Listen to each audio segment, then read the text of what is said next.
Hey Rockstars, I'm JB, expert salesperson and master presenter. I'm the doctor, psychologist, and behavioral expert. This is the Entrepreneur Mastery Lab podcast. We're high-performance coaches that help service-based professionals and entrepreneurs take their skills to the next level. 70% of entrepreneurs fail, which is why every week we have real talk with real entrepreneurs to help ensure you are not one of them. We're also the inventors of the Be Rich mindset, where we rise to mastery, inspire greatness, celebrate knowledge, and help others along the way. So join us in the lab. And now, on to the show. What is up, everybody? Welcome back to the Entrepreneur Mastery Lab. I am JB, and if this is your first time listening in, thank you for joining us. You're in for a treat. This is a quick hit. It's just me. It's a solo episode. If you are a returning listener, welcome, because this is also the first time you've ever gotten me solo for our podcast. So pretty excited to do this. It's a quick hit today. I want to talk about sales, and I want to talk about setting the expectation. Why sales? Well, it's my favorite topic of all time. You guys know this already, probably. If you don't know me, now you know my favorite topic. So sales and setting the expectation. And what brings this up? What brings it up is I'm on LinkedIn and I'm reaching out to people. And you know what we do. For those of you who have worked with us in the past, we're soft skills development. We work with teams and individuals to help soft skills. So I reach out to people, and I reach out to a certain subset of people on LinkedIn, specifically financial advisors. They are people I'm super comfortable working with. I've done a lot of work with them over the last almost 20 years. So I feel pretty good about reaching out to especially established financial professionals in the financial services industry that have designations, that are planners. Now, this is a super easy thing to do. I reach out, I send a message, and I just say, hey, do you invest in soft skills development? It's actually my second message. My first message is, we know some of the same people, let's connect, or we've got this in common, or we're alumni together, whatever it happens to be, right? A nice soft message, let's connect. And then a second message, if we connect, only if we connect, do you invest in soft skills development? And I got a response back recently, really recently, that said, no thanks. I said that in a way where it's like there was a period at the end of no thanks, but there's no period. It was just a no thanks, no capitals, no nothing, a super fast response. The person I was reaching out to obviously felt like they were being sold.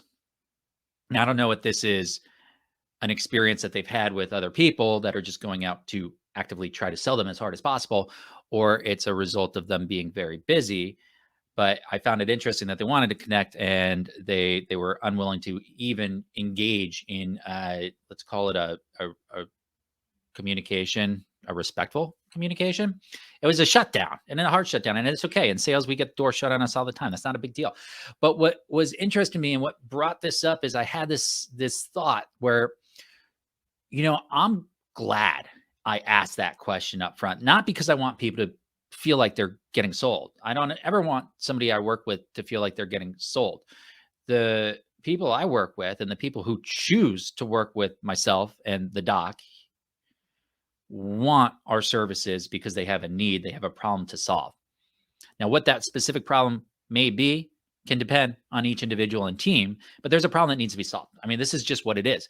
And so this was a really interesting situation because I like to ask this question. If you're not investing in soft skills development as a professional, I could argue you're missing massive productivity gains. You're missing a huge piece of what separates the elite, the really, really good professionals and entrepreneurs with everybody else. I could argue that. It's almost irrelevant. I need to know if you're investing in soft skills development because I need to understand, hey, there is a basis for us to have a partnership. Now, I don't want that to feel like sales, but I do want to set expectations with the people that I'm meeting, and I'm being deliberate about meeting. This is not somebody I met at an event where we just happened to bump shoulders and it's like, hey, what's going on? How are you? This was a deliberate, you are one of the clients that I can work with really well.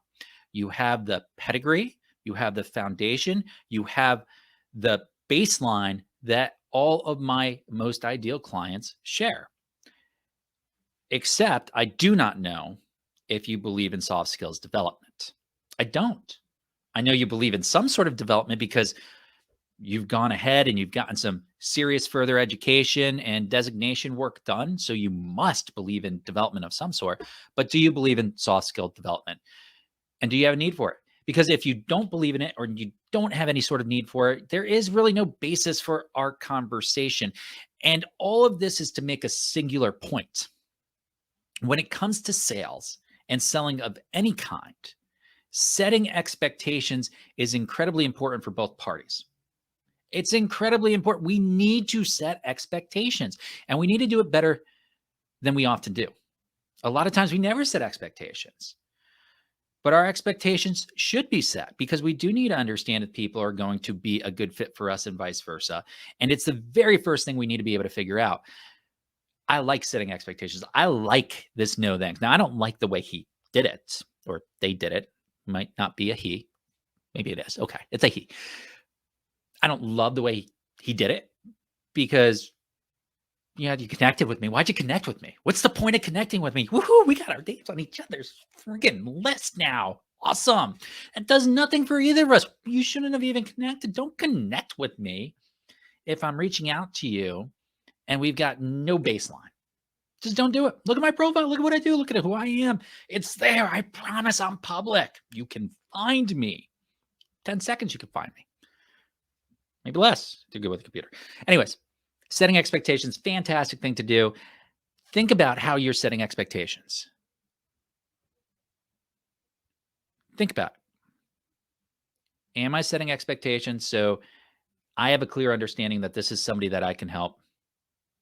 And is there an opportunity, because I'm initiating, is there an opportunity for them to find out from me if I can help them? Because that is a marriage that needs to come from both sides. Both people got to walk down the street together. That's my thoughts. When it comes to sales, you need to set expectations. Really interesting story I ran across. Let me know what you think. I want to know if you've run across anything like that. How many people on LinkedIn do you have? And here's the question. How many people on LinkedIn do you have that you've connected with and they've connected with you and you have done nothing with? How many? Now ask yourself, why? What was the point? Maybe we need to go ahead and set expectations, do a better job, and really engage with these people instead of just adding to our count. Because guess what? The score of how many people you know or follow on LinkedIn, it's irrelevant. What is relevant is what kind of relationships you can create. And the best way to create a good relationship up front, once again, set those expectations. I'm JB, quick hit podcast coming at you. Appreciate all of you listeners. Give us a 5-star review, a like, a follow, subscribe, whatever it takes to have more people hear us and find out about us, watch us. We want to help impact people. We want to make your lives better. We want to make you more successful. I'm JB. I'm out.